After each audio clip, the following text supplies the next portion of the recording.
বাংলাদেশে শেখ হাসিনা সরকারের পতনের পর এ পর্যন্ত বাংলাদেশে ৫২টি জেলায় এবং ২০৫টি এমন ঘটনা ঘটেছে যেখানে সংখ্যালঘুদের উপর নিপীড়ন অত্যাচার হয়েছে। বাংলাদেশের অন্তর্বর্তী সরকারের মুখ্য উপদেষ্টা মোহাম্মদ ইউনূসকে লেখা চিঠিতে এমনই তথ্য তুলে ধরেন। নিরাপত্তা এবং অত্যাচার বন্ধের দাবিতে শনিবার দ্বিতীয় দিন ঢাকায় শাহবাগে জমায়েত করেছিলেন সংখ্যালঘুরা।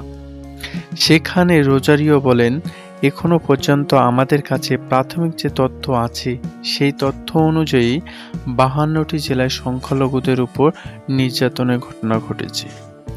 চিঠি প্রকাশ করার সময় সংবাদ মাধ্যমের কাছে রোজারি বলেন, আমরা সারা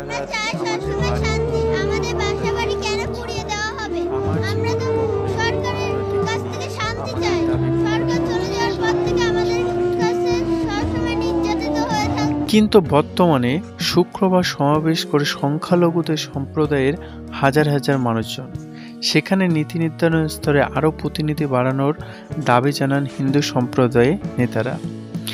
যেমন একদিকে স্কুল পড়ুয়া ছাত্রছাত্রীদের ড্রেস আপ বা পোশাক নিয়ে বিভিন্ন ধরনের মন্তব্য, কুশলীল বক্তব্য, শিক্ষকতার ফলে বিরোধ।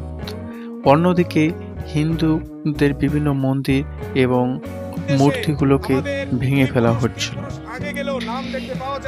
হিন্দু সম্প্রদায়ের সবথেকে বড় উৎসব দুর্গাপূজার জন্য অন্ততপক্ষে ৩ দিন ছুটির সুপারিশ করা হয় সরকারের কাছে। তার সঙ্গে স্বরাষ্ট্র মন্ত্রকের কনফারেন্স রুমে দেখা করেন বাংলাদেশের ন্যাশনাল হিন্দু গ্রান্ট অ্যালায়েন্সের শীর্ষ নেতৃত্ব।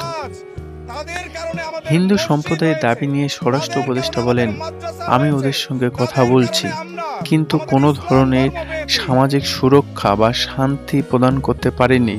এই নিয়ে হিন্দুরা পরবর্তীকালে তারা বিদ্রোহ করে এবং আবার শেখ হাসিনার সরকার আওয়ামী লীগকে আনার জন্য মন্তব্য প্রকাশ করে।